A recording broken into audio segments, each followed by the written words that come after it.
Hey guys, this is Radha Chaurasia and welcome back to this educational channel the Learnopedia. जैसा कि हमारा topic चल रहा था आधुनिक भारत का इतिहास, जिसके अंतर्गत हमने देखा था पहला चैप्टर यूरोपीय कंपनियों का भारत आगमन, और इसी क्रम में अब हम दूसरा चैप्टर भी देखेंगे उत्तर मुगल काल में नवीन राज्यों का उदय। इस पर मैंने पहले एक वीडियो बनाई है कि कैसे फर्स्ट चैप्टर को इस नए वाले चैप्टर से मीन्स दूसरे चैप्टर से कैसे कनेक्ट करेंगे। आप उस वीडियो को देख लीजिए पहले, उसके बाद आप इससे देखिएगा, तभी आपको ये वाली वीडियो समझ में आएगी। वो एक तरह से कनेक्शन है। हमेशा कभी भी चीज़ों को पढ़ते हैं तो कनेक्ट करके जब चीज़ों को पढ़ेंगे तो समझने में आसानी होती है। तो वही कनेक्शन वाला वीडियो इसके पहले बना हुआ है, आप उसे देख लीजिए, फिर उसके बाद आप इस वीडियो को देखिएगा। तो चलिए अपना चैप्टर स्टार्ट करते हैं। उत्तर मुगल काल में नवीन राज्यों का उदय, जिसमें हम सबसे पहले राज्य देखेंगे, सबसे पहला राज्य देखेंगे बंगाल। बंगाल एक बहुत ही समृद्ध क्षेत्र हुआ करता था। यहाँ की भूमि बहुत उपजाऊ थी, गंगा क्षेत्र में लाई करता है और ये समुद्र के किनारे पर भी बसा हुआ है, जिससे आवागमन करने में बहुत आसान होता था। और उस समय यहाँ पर जो छोटे छोटे क्षेत्र होते हैं उन सब से ज़्यादा हस्तक्षेप भी नहीं होता था यहाँ पर। तो ये एक बहुत ही सेफ जगह था और बहुत ही अच्छी भी जगह थी व्यापार करने के उद्देश्य से। तो इस वजह से अंग्रेज़ों की नज़र सबसे पहले बंगाल पर ही पड़ी थी, और यहाँ की कुछ ऐसी परिस्थितियाँ भी उत्पन्न हो जाएंगी जो अंग्रेज़ों के लिए बहुत अच्छा होगा, और फिर बाद में ऐसा होगा कि बंगाल पर अंग्रेज़ों का अधिकार हो जाता है। सबसे पहले बंगाल पर अधिकार होता है अंग्रेज़ों का। क्या आपने सोचा है जैसा बंगाल आज दिखता है क्या पहले भी वैसा ही था? मीन्स जितना आज उसका क्षेत्र है क्या पहले भी उतना ही था? नहीं, उतना नहीं था। पहले बंगाल के अंडर में बिहार भी आता था, इधर उड़ीसा साउथ में ये भी आता था। यहाँ पर है बांग्लादेश, इसे भी बंगाल में काउंट करते थे। फिर इधर असम, अरुणाचल प्रदेश, मेघालय, त्रिपुरा, मिज़ोरम, मणिपुर, ये पूरा एरिया लेकर बंगाल कहा जाता था। और उस समय बंगाल मुगल सूबा हुआ करता था, मीन्स मुगलों का एक प्रांत हुआ करता था, जहाँ पर वो नवाब नियुक्त करते थे और यहाँ से फिर उन्हें राजस्व मिलता था। जैसे आज भारत है और इसके कई छोटे छोटे राज्य हैं, उसी तरह से मुगल काल का समय था। मीन्स मेन हेड जो होता था, मीन्स बादशाह जो होता था, वो दिल्ली, पहले तो आगरा, उसके बाद इनकी गद्दी शिफ्ट हो गई दिल्ली, मीन्स राजधानी शिफ्ट हो गई थी। तो दिल्ली से शासन चलता था और ये सब राज्य थे, जिसमें बंगाल भी एक था। और यहाँ पर नवाब नियुक्त किया गया था अजीम मुशान को। उस समय बादशाह था औरंगजेब। औरंगजेब ने बंगाल में नवाब नियुक्त किया था अजीम मुसान को, और दीवान था मुर्शिद कुली खां। कहानी मुर्शिद कुली खां से ही शुरुआत होगी। कहानी को शुरू करने से पहले हम अंग्रेजों की स्थिति को भी जान लेते हैं कि अंग्रेज उस समय भारत में आए हुए हैं और कर क्या रहे हैं, क्योंकि हम सारी चीज़ों को एक साथ लेकर पढ़ रहे हैं, समकालीन चीज़ें पढ़ रहे हैं, जिससे समझने में आसानी होगा। तो 1651 में शाह सुजा की अनुमति पर बंगाल की हुगली में पहली फैक्ट्री अंग्रेजों की लग जाती है। ये पॉइंट हुआ। नेक्स्ट पॉइंट, ये सारे पॉइंट मैंने बताए हैं, बट यहाँ पे समकालीन स्थिति को लेते हुए चल रहे हैं, इस वजह से उन्हें भी हम देखते हुए चलेंगे। फिर 1698 में ईस्ट इंडिया कंपनी को अजीम मुसान ने सुल्तानती, कालाकाती और गोविंदपुर, ये 3 गांव दे देता है। किसको? ईस्ट इंडिया कंपनी को।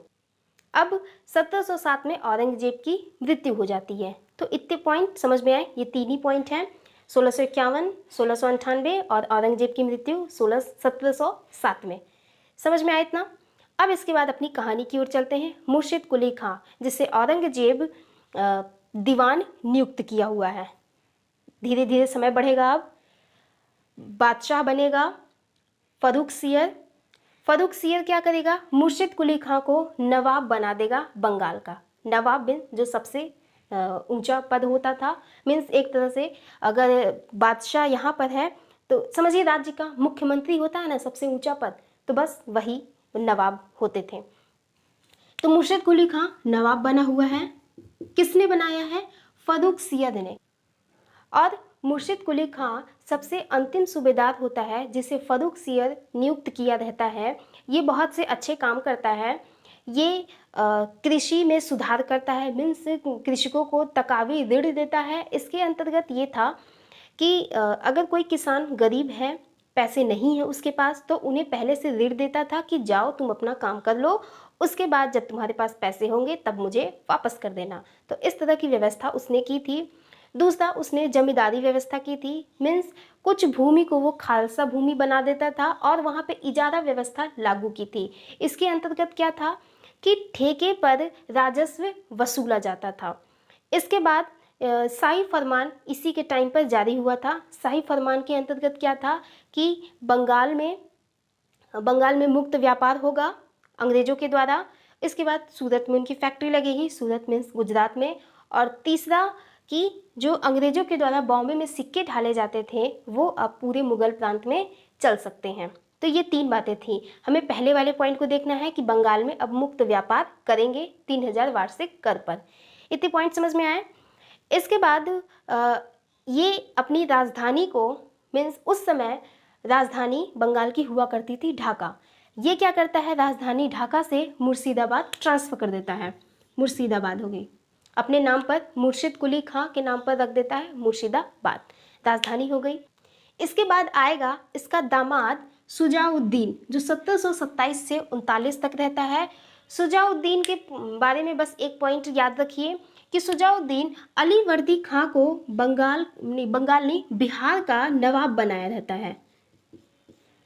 बिहार का मीन्स ये लोग भी जो थे, अब यहाँ पे जो नवाब बैठा था, मुर्शिदाबाद में है, नवाब बैठता था तो वो पूरे बंगाल को तो एक साथ देख नहीं पाएगा, तो वो ये भी बंगाल छोटे छोटे क्षेत्रों में डिवाइड था। तो उस समय बंगाल का नायब सूबेदार था अलीवर्दी खां।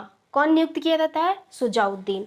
सुजाउद्दीन की जब मृत्यु हो जाती है तो बंगाल की गद्दी पर बैठता है इसका पुत्र सरफराज खां। सरफराज खां बैठेगा 1739 से 40, मात्र 1 साल ही बैठता है। अच्छा, ऐसा क्यों? सुजाउद्दीन की मृत्यु हो गई। सुजाउद्दीन तो गया। इधर है अलीवर्दी खां जो बिहार में है, और सरफराज खां ये है कहाँ, बंगाल में। ये देखता है जब सुजाउद्दीन नहीं है, सरफराज खां उससे कमज़ोर है, तो क्यों ना मैं सीधा बंगाल की ही गद्दी पर बैठूं। तो क्या करता है, अलीवर्दी खां और सरफराज खां के बीच युद्ध होता है जिसका नाम है गिरिया का युद्ध। गिरिया का युद्ध होता है कब, 1740 में। समझ में आया इतना? इसमें सरफराज खां की मृत्यु हो जाती है, अलीवर्दी खां जीत जाता है और बंगाल की गद्दी पर अब कौन बैठेगा, अलीवर्दी खां। अलीवर्दी खां के बारे में बहुत सारे पॉइंट हैं, जानना जरूरी है, तो इसके बारे में कुछ पॉइंट्स जानते हैं।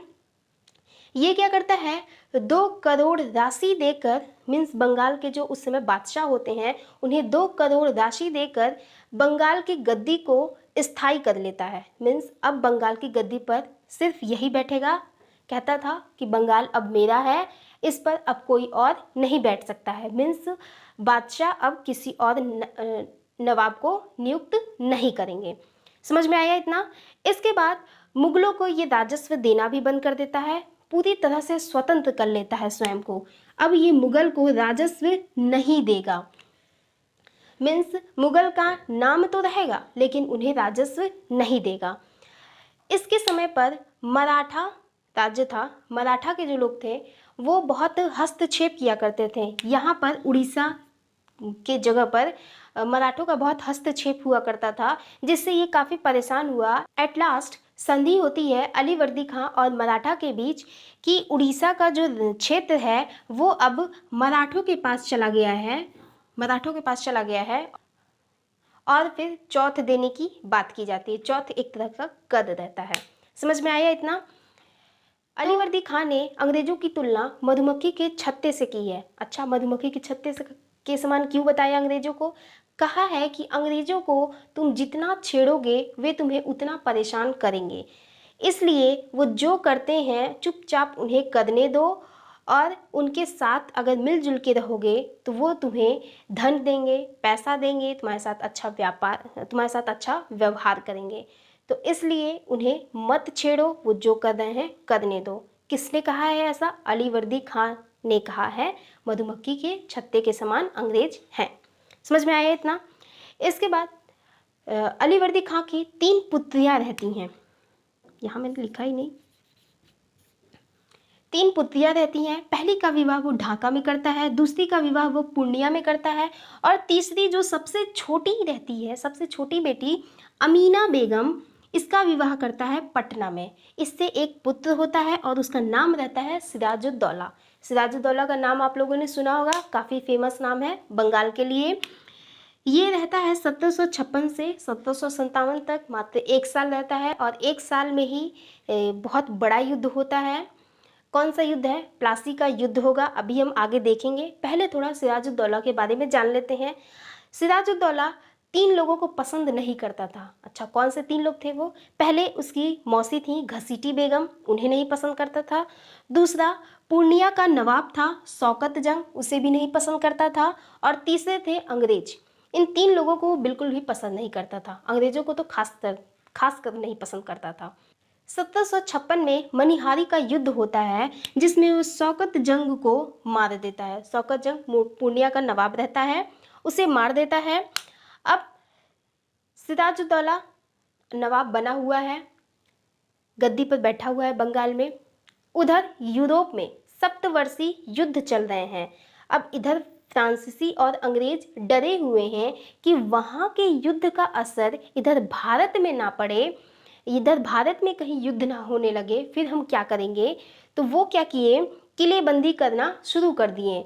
उस समय कलकत्ता में अंग्रेजों की फैक्ट्री थी और चंद्रनगर में फ्रांसीसियों की फैक्ट्री थी।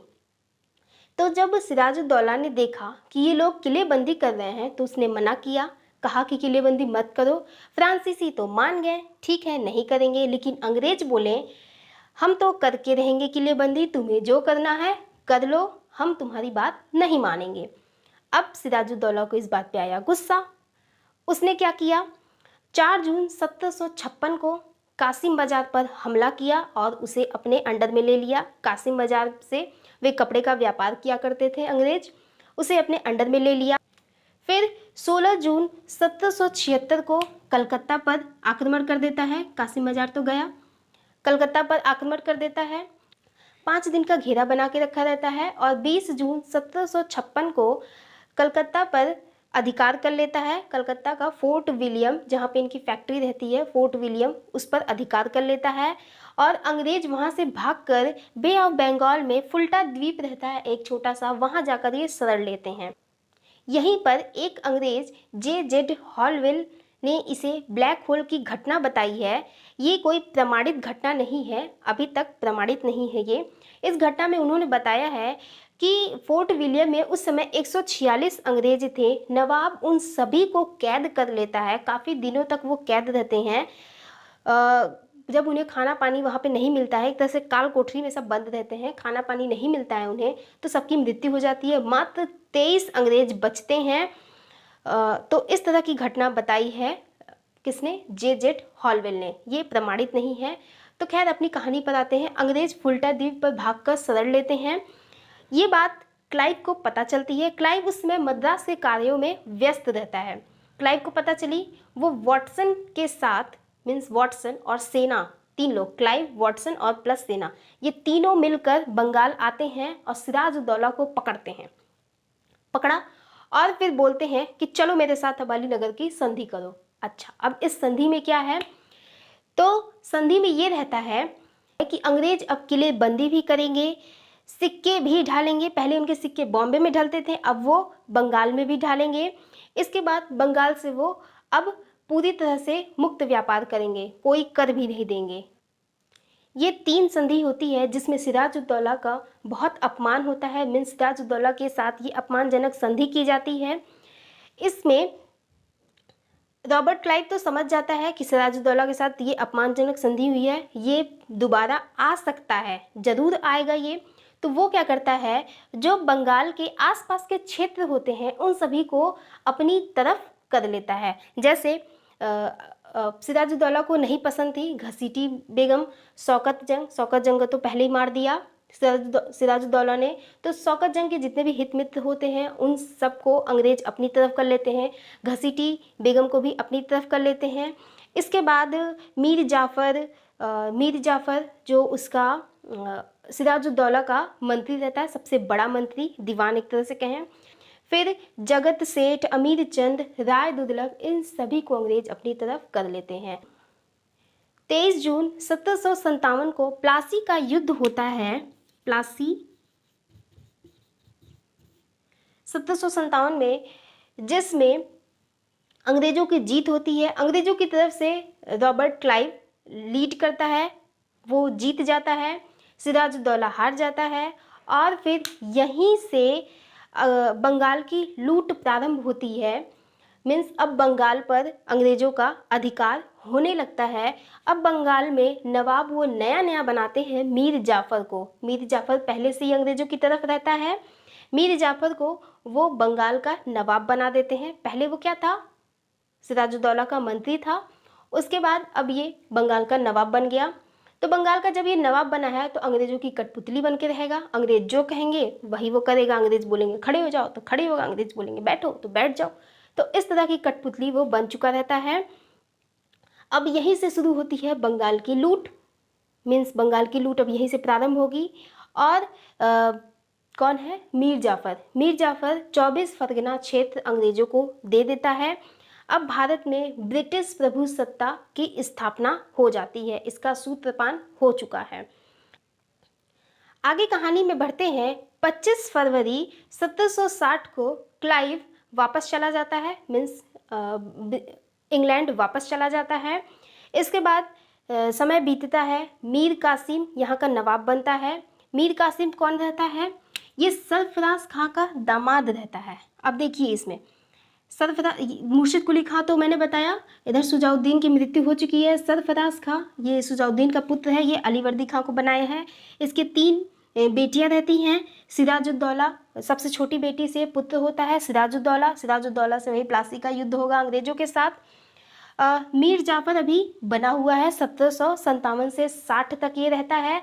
अब मीर जाफ़र पर आरोप लगा दिया जाता है कि ये डचों के साथ मिलकर अंग्रेजों के खिलाफ युद्ध की तैयारी कर रहा है, षड्यंत्र रच रहा है। तो मीर जाफ़र को अंग्रेज गद्दी से उतार देते हैं और बना देते हैं मीर कासिम जो सरफराज खां का दामाद रहता है। ये देख रहे हैं यहाँ पे एक वंशानुगत शासन चल रहा है, ये सब एक ही फैमिली के हैं और अंग्रेज इनकी फैमिली में हस्तक्षेप किए हैं, जिसकी वजह से सब आपस में लड़ रहे हैं। तो यहाँ पर मीर कासिम नवाब बना हुआ है।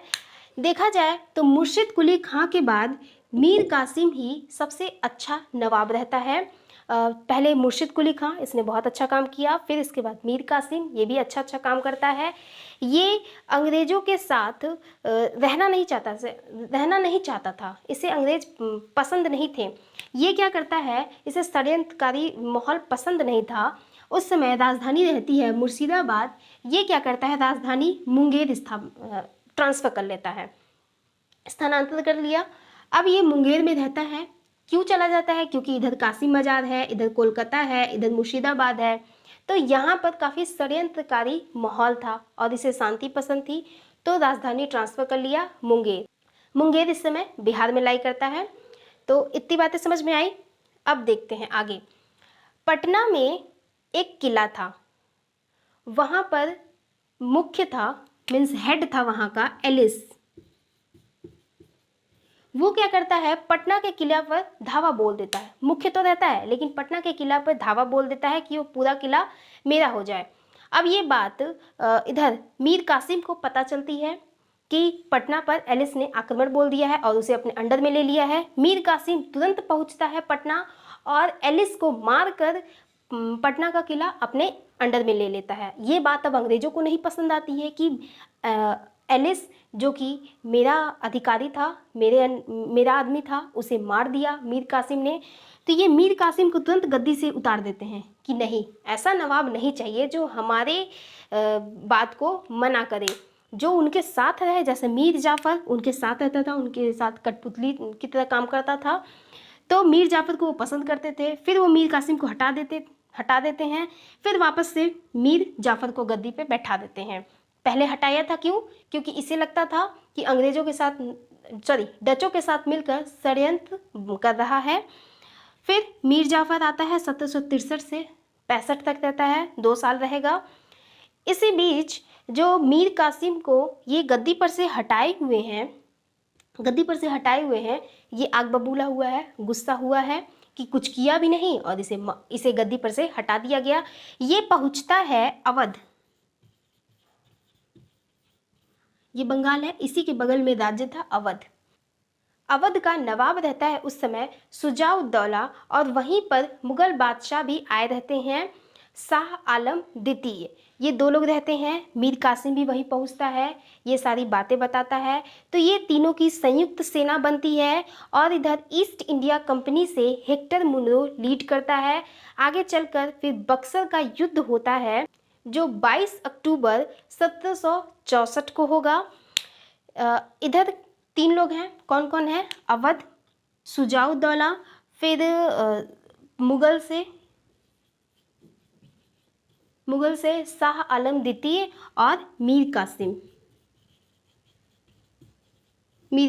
ये 3 लोग की संयुक्त सेना इधर, और इस तरफ रहता है हेक्टर मुनरो। ये ईस्ट इंडिया कंपनी की तरफ से रहता है।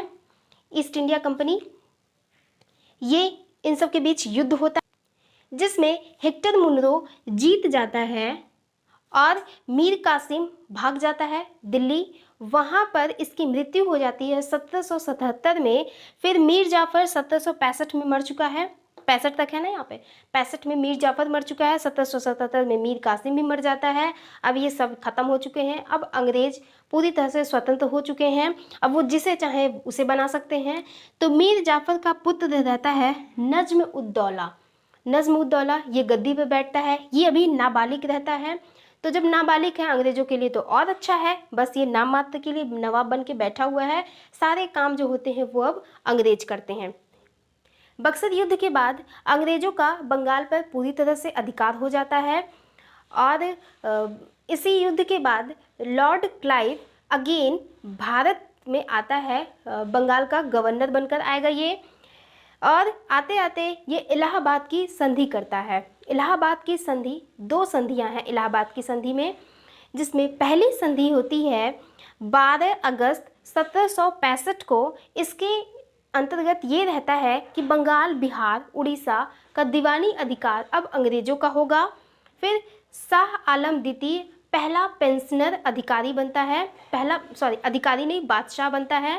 पहला पेंशनर बनने वाला बादशाह कौन रहता है? शाह आलम द्वितीय। इसके अंतर्गत ये रहता है कि अब शाह आलम द्वितीय सिर्फ पेंशन पर जीवन निर्वाह करेगा, वो कोई कार्य नहीं देखेगा, सारे कार्य अब अंग्रेज देखेंगे। उन्हें बादशाह जो है नाम भर का रहेगा, उन्हें पेंशन दिया जाएगा। पेंशन तय होता है 26 लाख वार्षिक। और तीसरा ये रहता है कि गढ़ा और इलाहाबाद पर अब अंग्रेजों का अधिकार होगा। चौथा, बंगाल में द्वैध शासन की स्थापना हो जाती है। लॉर्ड क्लाइव के द्वारा बंगाल में द्वैध शासन की स्थापना हो जाती है। ये संधि होती है 3 लोग के बीच में। बादशाह बैठा रहता है, मुगल बादशाह शाह आलम द्वितीय, दूसरी तरफ रहता है नवाब, इधर बंगाल का नवाब नज्म-उद-दौला, ये नज्म-उद-दौला, और इससे तो वैसे भी कुछ समझ में आएगा नहीं क्योंकि वैसे भी नाबालिग है ये। और तीसरी तरफ रहता है लॉर्ड क्लाइव। समझ में आया इतना? इसके बाद इलाहाबाद की दूसरी संधि होती है जो 16 अगस्त 1765 को होती है। पहली के 4 दिन बाद दूसरी संधि होती है। इसके अंतर्गत ये रहता है कि अवध का जितना खर्च होगा अब अंग्रेज देंगे उसको, मीन्स अवध के खर्च पर अब कंट्रोल कौन करेगा? अंग्रेज। और ये रहता है कि अवध में भी वो कर मुक्त व्यापार कर सकते हैं। पहले सिर्फ बंगाल में था, अब अवध में भी कर मुक्त व्यापार कर सकते हैं। और इसके बाद चुनार और दुर्ग पर अंग्रेजों का अधिकार होगा। तो इतनी बातें समझ में आई। ये दूसरी संधि में कौन कौन बैठा रहता है? तो अवध का नवाब बैठा रहता है। कौन रहता है? शुजा-उद-दौला, और एक तरफ रहता है रॉबर्ट क्लाइव। तो ये 2 संधियाँ वो करवा लेता है। कहानी आगे बढ़ती है तो मैंने बताया बंगाल में द्वैध शासन की स्थापना किसने की? लॉर्ड क्लाइव ने। समय बीतता जाएगा, वॉरेन हास्टिंग आता है 1772 में, ये आता है द्वैध शासन को समाप्त कर देता है। रेगुलेटिंग एक्ट 1773 के तहत द्वैत शासन समाप्त हो जाता है। किसके द्वारा? वॉरेन हास्टिंग के द्वारा। अच्छा, द्वैत शासन था क्या, इसे भी जान लेते हैं। एक तरफ था निजामत और एक तरफ होता था दीवानी। निजामत मीन्स क्या होता था? एक तरफ था निजामत और दूसरी तरफ था दीवानी। निजामत मीन्स प्रशासन। प्रशासन कौन देखता था? नवाब। कौन देखता था? नवाब। और दीवानी मीन्स होता था वित्त, और वित्त कौन देखता था? अंग्रेज। कौन देखता था? अंग्रेज। तो अब देखिए, प्रशासन देखने के लिए पैसे की जरूरत पड़ेगी, तो मेन जो चीजें हैं, मेन जो पद है, वो तो अंग्रेजों ने ही लिया हुआ है, वित्त का काम। तो इस तरह से द्वैत शासन की व्यवस्था बंगाल में लागू हुई थी। वॉरेन हास्टिंग के द्वारा 1772 में इसे हटा दिया जाता है। तो इस तरह से ये पूरी कहानी कंप्लीट होती है बंगाल का। अब आप सोचते हैं बंगाल का विभाजन। बंगाल का विभाजन काफ़ी आगे है, अभी बहुत सारे चैप्टर्स बीच में आएंगे, उसके बाद बंगाल का विभाजन आएगा, वो एक दूसरा चैप्टर है और ये एक दूसरा चैप्टर है। तो देखिए, अब आपको ये प्रॉब्लम हो रही होगी कि याद कैसे करेंगे। मैं बता रही हूँ कैसे याद करेंगे। देखिए, चार्ट के माध्यम से आप याद करिए। पहले तो मैंने कहानी सुना दिया, आप कहानी सुन लिए, इतना तो याद हो गया आपको, लेकिन अभी शाम तक ही आप भूल जाएंगे, शाम तक या कल तक ये कहानी आप भूल जाएंगे। तो इसे लंबे समय तक कैसे याद करें? चार्ट से याद करिए। जैसे मैंने ये चार्ट बनाया है ना, इसी तरह से आप बनाइए, और साइड में जैसे जैसे आप पढ़ते जाएंगे, साइड में इस नवाब ने क्या किया, इस नवाब ने क्या किया, इसने क्या किया, इसने क्या किया, वो बस एक दो दो तीन तीन शब्दों में, दो दो तीन तीन लाइन में नहीं लिखिए, दो दो तीन तीन शब्दों में, जिससे आप उस शब्द को देखकर पकड़ सकें कि वो लाइन वहाँ पे क्या होनी चाहिए। तो इस तरह से जब आप याद करेंगे तो लंबे समय तक आपको याद भी रहेगा, और आपको 10 पेज पढ़ने की जगह पर सिर्फ आपको 1 पेज पढ़ना होगा, सिर्फ इस चार्ट को देखना होगा, तो आपको पूरी कहानी याद हो जाती है। देखिए, पढ़ने का यही तरीका होता है। आज आप सिर्फ मेहनत करते जाएंगे, सिर्फ मेहनत करते जाएंगे, तो कुछ भी नहीं होने वाला है। आज की पढ़ाई हमें स्मार्टली करनी है कि कम टाइम पे, हम किसी के पास टाइम नहीं होता है। अब 24 घंटे सबके पास हैं, लेकिन सबको 24 घंटे भी कम लगते हैं। तो इसलिए अब टाइम कम है, काम ज़्यादा है, तो काम ज़्यादा है तो उसे कैसे हम कम टाइम में मैनेज करें, तो ये आपको सोचना होगा कि किस तरह से आप अपनी पढ़ाई भी करो और बाकी जो आप काम करते हैं वो भी कर सकें। तो मिलेंगे नेक्स्ट वीडियो में, तब तक के लिए आप अपना ध्यान रखिए। Bye bye.